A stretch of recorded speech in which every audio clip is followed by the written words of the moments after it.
नमस्कार, सत श्री अकाल। आईवीएफ ਦੇ ਪੇਜ ਤੇ ਅੱਜ ਤੁਹਾਡਾ ਸਾਰਿਆਂ ਦਾ ਫਿਰ ਤੋਂ ਸਵਾਗਤ ਹੈ। आईवीएफ ਦੇ ਪੇਜ ਤੇ ਅੱਜ ਦਾ ਜਿਹੜਾ ਆਪਣਾ ਵਿਸ਼ਾ ਹੈ ਉਹ ਹੈ importance of ICSI and blastocyst in IVF. ਇਸ ਟੌਪਿਕ ਨੂੰ ਜਾਣਨ ਦੇ ਲਈ ਆਓ ਮਿਲਦੇ ਹਾਂ ਡਾਕਟਰ ਮਾਧਵੀ ਅਰੋੜਾ ਸੇਠੀ ਜੀ ਨੂੰ ਤੇ ਡਿਸਕਸ ਕਰਦੇ ਹਾਂ ਆਪਣਾ ਅੱਜ ਦਾ ਵਿਸ਼ਾ। ਸਤਿ ਸ਼੍ਰੀ ਅਕਾਲ ਮੈਮ। ਸਤਿ ਸ਼੍ਰੀ ਅਕਾਲ ਮੈਮ, ਜਿਸ ਤਰ੍ਹਾਂ ਅੱਜ ਦਾ ਜਿਹੜਾ ਆਪਣਾ ਵਿਸ਼ਾ ਹੈ ਇਕਸੀ ਐਂਡ ਬਲਾਸਟੋਸਿਸਟ ਦੇ ਰਿਗਾਰਡਿੰਗ, ਤਾਂ ਅਸੀਂ ਪੁੱਛਣਾ ਚਾਹਾਂਗੇ ਮੈਮ कि इक्सी ਕੀ ਹੁੰਦਾ है। इक्सी एक एडवांसमेंट है आईवीएफ में ही, जिसका फुल टर्म है ICSI is intracytoplasmic sperm injection. तो इंट्रासाइटोप्लाज्मिक मींस जो एग के अंदर का साइटोप्लाज्म होता है उसके अंदर जब हम स्पर्म इंजेक्ट करते हैं उस प्रोसीजर को हम इक्सी कहते हैं। ਤਾਂ ਮੈਂ ਹੁਣ ਅਸੀਂ ਪੁੱਛਣਾ ਚਾਹਾਂਗੇ ਕਿ ਇਹ आईवीएफ ਦੀ ਤਰ੍ਹਾਂ ਹੀ ਹੁੰਦਾ ਹੈ ਜਾਂ ਫਿਰ आईवीएफ ਤੋਂ ਥੋੜਾ ਬੈਟਰ ਹੁੰਦਾ है।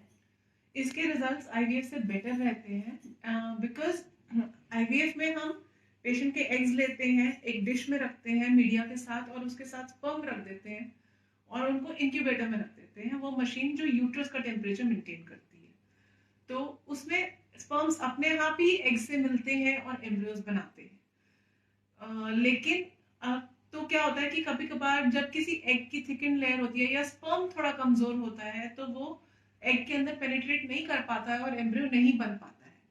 तो ऐसे केसेस में हम इक्सी प्रेफर करते हैं जहाँ पे स्पर्म की क्वालिटी पुअर रहती है। तो हम ऐसे में हर एग के अंदर एक स्पर्म इंजेक्ट कर देते हैं जो एटलीस्ट एम्ब्रियो बना देता है। बाद में उसकी ग्रोथ को हम मॉनिटर कर सकते हैं। ਜਿਵੇਂ ਕਿ ਤੁਸੀਂ ਦੇਖ ਹੀ ਸਕਦੇ ਹੋ ਕਿ ਹੁਣ ਤੱਕ ਆਪਾਂ ਨੂੰ ਪਤਾ ਲੱਗ ਹੀ ਚੁੱਕਿਆ ਹੈ ਕਿ ਇਕਸੀ ਕੀ ਹੁੰਦੀ ਹੈ ਔਰ ਇਹ ਆਈਵੀਐਫ ਤੋਂ ਬੈਟਰ ਹੁੰਦੀ ਹੈ। ਤਾਂ ਹੁਣ ਆਪਾਂ ਇਹ ਪੁੱਛਣਾ ਚਾਹਾਂਗੇ ਮੈਮ ਕਿ ਕਿੰਨਾ ਕੰਡੀਸ਼ਨਸ ਦੇ ਵਿੱਚ ਐਡਵਾਈਸ ਕਰਦੇ ਆ ਆਪਾਂ ਇਕਸੀ ਦੇ ਲਈ। इक्सी क्योंकि बेटर होता है, हम लोग प्रेफर करते हैं कि हर पेशेंट का इक्सी किया जाए क्योंकि यू नेवर नो किस कंडीशन में पेशेंट को आईवीएफ में इशू आ जाए और एम्ब्रियो ना बने।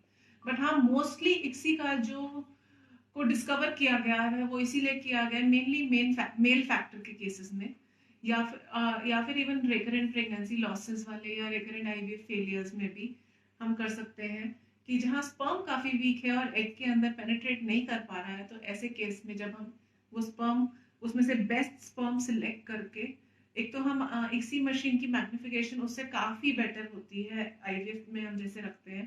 तो इक्सी में हम पहले चेक करेंगे best sperm, best motile sperm और फिर उसको हम एग के साथ मिलाते हैं। तो हम लोग प्रेफर करते हैं हर कंडीशन में इक्सी करना। और अगर किसी पेशेंट के एग्स ज्यादा है, ऐसे केस में हम कुछ एग्स प्लेन आईवीएफ के लिए भी रख सकते हैं और कुछ एग्स हम इक्सी के लिए भी लेके जा सकते हैं। वो टेक्निक भी हम कंसिडर कर सकते हैं। ਤਾਂ ਤੁਸੀਂ ਦੇਖ ਹੀ ਸਕਦੇ ਹੋ ਕਿ ਹੁਣ ਆਪਾਂ ਨੇ ਜਾਣਿਆ ਹੈ ਕਿ ਕਿੰਨਾ ਕੰਡੀਸ਼ਨਸ ਦੇ ਵਿੱਚ ਆਪਾਂ ਇਕਸੀ ਦੇ ਲਈ ਐਡਵਾਈਸ ਕਰਦੇ ਹਾਂ।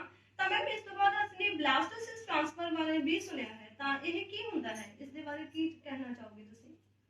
मोस्टली काफी जगह आईवीएफ सेंटर्स में डे 2 या डे 3 पे एम्ब्रियोज ट्रांसफर किए जाते हैं।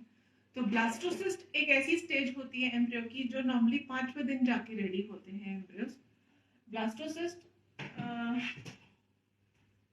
हम लोग जब नॉर्मली अगर बात करें तो एग के साथ जब स्पर्म मिलता है तो फर्स्ट डे पे हमें दोनों का न्यूक्लियस नजर आता है। इसको हम प्रो न्यूक्लियस स्टेज कहते हैं। ये फर्स्ट डे ऑफ इक्सी होता है। सेकेंड डे पे 2 सेल स्टेज आ जाता है। थर्ड डे पे 4 to 6 सेल स्टेज आ जाता है।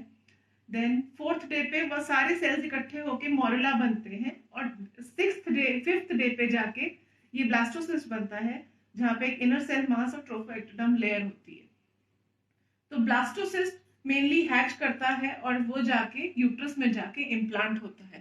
तो अगर ऐसे में अगर ब्लास्टोसिस्ट ही हम ट्रांसफर करें तो चांसेस ऑफ प्रेगनेंसी काफी हद तक बेटर हो जाते हैं बिकॉज उसका नेक्स्ट स्टेज सिर्फ हैचिंग रह जाता है।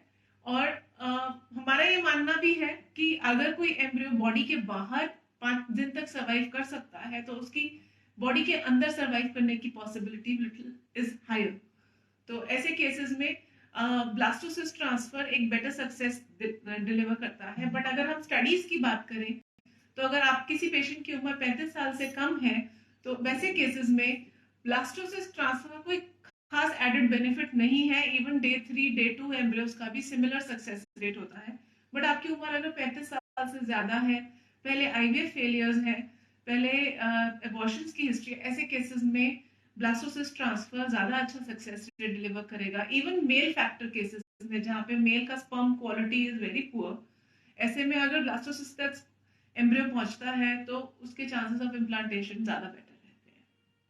इस प्रकार ਤੁਸੀਂ ਦੇਖ ਹੀ ਸਕਦੇ ਹੋ ਕਿ ਅੱਜ ਦੇ ਪੇਜ ਦੇ ਵਿੱਚ ਆਪਾਂ ਨੇ ਜਾਣਿਆ ਹੀ ਹੈ ਕਿ ਇਕਸੀ ਕੀ ਹੁੰਦਾ ਹੈ, ਕਿੰਨਾ ਕੰਡੀਸ਼ਨਸ ਦੇ ਵਿੱਚ ਆਪਾਂ ਕਰਦੇ ਹਾਂ, ਬਲਾਸਟੋਸਿਸਟ ਟ੍ਰਾਂਸਫਰ ਕੀ ਹੁੰਦਾ ਹੈ, ਇਸ ਦੇ ਬਾਰੇ ਵੀ ਆਪਾਂ ਨੇ ਡਿਟੇਲ ਦੇ ਵਿੱਚ ਬਹੁਤ ਕੁਝ ਜਾਣਿਆ ਹੈ।